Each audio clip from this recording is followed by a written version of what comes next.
नमस्कार, मैं हूं प्रशांत भारद्वाज और आप देख रहे हैं न्यूज रूम पोस्ट। केंद्र सरकार से न्यूनतम समर्थन मूल्य यानी कि एमएसपी पर फसलों की खरीद की गारंटी के लिए कानून बनाने की मांग करते हुए हजारों किसानों ने दिल्ली कूच किया है। इन किसानों को एमएसपी की गारंटी वाला कानून चाहिए। पंजाब से दिल्ली की तरफ ये लोग बढ़ रहे हैं, लेकिन प्रशासन ने उन्हें रोकने के लिए कई जगह बैरिकेडिंग की है और फिलहाल जो है वो हिंसक संघर्ष अलग अलग बॉर्डर पर देखने को मिल रहा है। इससे पहले सोमवार रात को किसानों और केंद्र सरकार के बीच लंबा मंथन भी चला था, लेकिन बात नहीं बन पाई।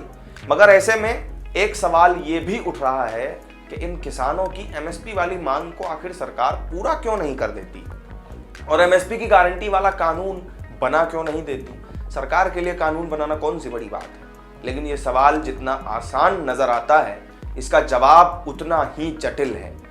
क्योंकि सिर्फ मोदी सरकार ही नहीं, बल्कि किसी भी पार्टी, किसी भी नेता की सरकार हो, एमएसपी की गारंटी वाला कानून बना ही नहीं सकती।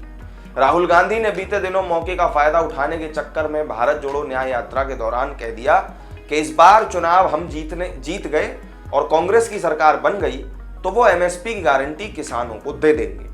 अब उन्हें सियासत करनी है इस मुद्दे पर तो बात अलग है, लेकिन प्रैक्टिकली ऐसा क्या पॉसिबल है? क्या ऐसा हो सकता है? इसका जवाब है नहीं हो सकता। अगर एमएसपी की गारंटी वाला कानून सरकार देश में लागू करती है तो इससे अर्थव्यवस्था और महंगाई दोनों ही मोर्चों पर बहुत गंभीर असर देश भर में हो सकता है। यही वजह है कि किसानों की तमाम मांगों पर सहमति की सरकार ने जता दी थी, लेकिन फिर भी एमएसपी को लेकर वो कोई भी गारंटी देने की हिम्मत नहीं जुटा पा रही है। किसानों के सभी उत्पादों के लिए एमएसपी पर खरीद की कानूनी गारंटी देना कितना महंगा पड़ सकता है, ये समझने के लिए कुछ आंकड़ों पर नजर डालना जरूरी है। पहला तो ये कि वित्त वर्ष 2020 के आधार पर सभी कृषि उपज का जो कुल मूल्य था देश भर में, वो 40 लाख करोड़ रुपए था। यानी 40 लाख करोड़ रुपए की पैदावार देश भर में हुई थी। इसमें डेयरी, खेती, बागवानी, पशुधन और एमएसपी फसलों के भी तमाम उत्पाद शामिल हैं। दूसरा एक आंकड़ा है जो वित्त वर्ष 2020 का ही है, उसके आधार पर ही एमएसपी वाली फसलों की उपज की बाजार में कुल कीमत 10 लाख करोड़ रुपए है।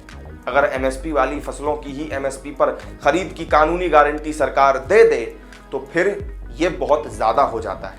फिलहाल देश में 24 फसलों पर एमएसपी लागू है, जिनमें से 7 अनाज, ज्वार, बाजरा, धान, मक्का, गेहूं, जौ और रागी की फसल है, जबकि 5 दालें इसमें आती हैं। इसमें मूंग, अरहर, चना, उड़द और मसूर भी शामिल है। बीते कुछ सालों में देश में इस बात को इतना ज्यादा दोहराया गया कि ऐसा लगने लगा है कि किसानों की फसलों को एमएसपी पर खरीदना खेती की व्यवस्था का एक अनिवार्य अंग है और इस तरह का नैरेटिव गढ़ा गया जिससे यह लगने लगे कि इसके बिना तो किसानों को लाभ हो ही नहीं सकता।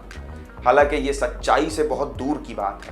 यहां पर गौर करने वाली बात यह है कि वित्त वर्ष 2020 में एमएसपी पर फसलों की कुल खरीद 2.5 लाख करोड़ रुपए के करीब रही थी, जो कुल कृषि उपज का मात्र 6.25% और एमएसपी फसलों की खरीद का महज 25% ही है। अब यहां सवाल उठता है कि अगर एमएसपी गारंटी कानून सरकार लागू करती है तो फिर उसके बाद क्या होगा। इससे स्पष्ट है कि किसानों की एमएसपी वाली फसलों की खरीद 2020 के आधार पर करने के लिए सालाना कम से कम 10 लाख करोड़ रुपए का अतिरिक्त खर्च देश को करना पड़ेगा। देश के खजाने से इतना खर्च अतिरिक्त होगा। यानी कि अगर सरकार किसानों की मांग मान लेती है और उन्हें एमएसपी की गारंटी दे देती है तो 10 लाख करोड़ की लागत देश को उठानी पड़ेगी। तो अब सवाल उठता है कि इसके लिए इतना सारा पैसा कहां से आएगा। मैं आपसे पूछता हूं, आप एक नागरिक के रूप में इंफ्रास्ट्रक्चर और रक्षा जैसे जरूरी खर्च में कटौती करने या फिर डायरेक्ट और इनडायरेक्ट टैक्स के जरिए ज्यादा टैक्स चुकाने को तैयार हैं? क्योंकि सरकार तो रेवेन्यू वहीं से जुटाएगी।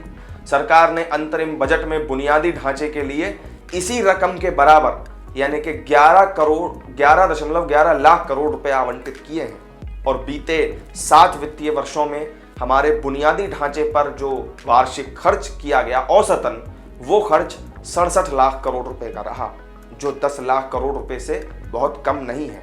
लिहाजा एमएसपी की गारंटी वाली मांग आर्थिक और देश के खजाने पर या यूं कहें कि आपकी जेब पर पड़ने वाले असर को देखते हुए एकदम बेतुकी लगती है और विशुद्ध रूप से यह सरकार के खिलाफ एक राजनीति से प्रेरित तर्क ज्यादा नजर आता है। तो अब आपको समझ आ गया होगा कि केंद्र सरकार किसानों की इस मांग को पूरा करने से क्यों हिचक रही है। इस वीडियो में मेरे साथ फिलहाल इतना ही। अगर जानकारी आपको अच्छी लगी हो तो वीडियो को लाइक कर दीजिएगा, शेयर कर दीजिएगा। चैनल को अगर सब्सक्राइब नहीं किया है तो जरूर कर लीजिएगा। फिर मिलेंगे एक नई वीडियो में नई जानकारी के साथ। नमस्कार।